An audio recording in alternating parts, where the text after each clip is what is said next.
නලින් ජයසිංහ මහත්තයා කියපු කතාව. දේශපාලනයේ නොතකා දක්ෂයන් එකතු කරගන්න සූදානම්. අනේ අම්මපා. දැන් මේ 159 ඇතුළේ නේද ඉන්නවා කිව්වේ සුපිරි වැඩෝ. එන්න දක්ෂයෝ. ඔය පක්ෂ නේද ඉන්නවා කිව්වේ හරි න්‍යායාචාර්යවරු. කෙහෙල් ගෙඩිය නැට්ට කෙලින් කරන එකක් ඉන්නේ ඔකේ නේද?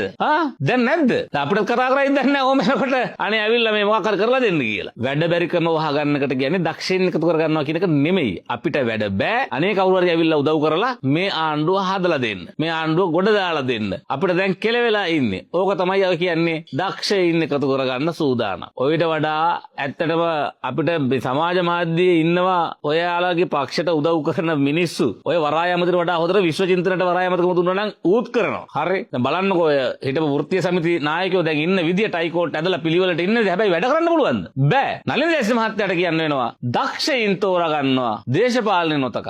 මරු. ඔබ ආපු දවසෙත් ඔක තමයි කරේ. භාණ්ඩාගාර ලේකම්වයි මහා බැංකුව අධිපතිවයි හිරේ දානවා කියලා ආවේ. හැබැයි අන්තිමේදී භාණ්ඩාගාර ලේකම්තුමා විශ්‍රාම යනතුරුම ඔහුගේ සේවය ලබා ගන්න සිද්ධ වුණා. මහා බැංකුව අධිපතිතුමා අදටත් සේවය කරනවා. ගෝඨාභය රාජපක්ෂ මහත්තයා ගාව හිටපු හුලංගමුව මහත්තයා තාමත් ජනාධිපතිතුමා ගාව ඉන්නවා. ගෝඨාභය රාජපක්ෂ මහත්තයා ගාව හිටපු ආචාර්ය හාන්ස් විජේසූරිය තාමත් ජනාධිපතිතුමා ගාව ඉන්නවා. ඔයාලගේ උන් නෙමෙයි ඔය ආණ්ඩුව කරේ. දැනුත් කරන්නේ උන් නෙමෙයි. දැන් ආපහු දක්ෂයෝ කියලා ගන්නේ වෙන මොකක්වත් නෙමෙයි.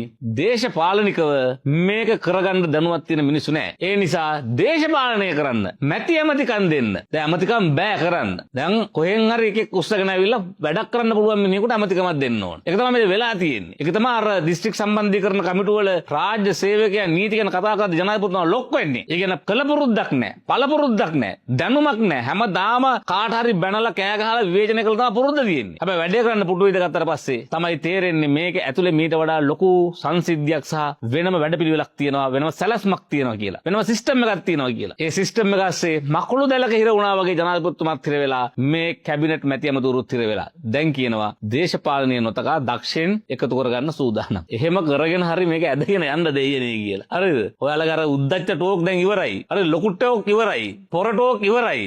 දැන් දක්ෂය එකතු කරගන්න. හොඳේ? දක්ෂය එකතු කරගෙන හරි මේ රට හරි තැනකට ගේනවා නම් අපිට ඔයාලත් එක්ක ප්‍රශ්නයක් නැහැ. ඒක පැහැදිලිව කියන්නත් ඕනේ.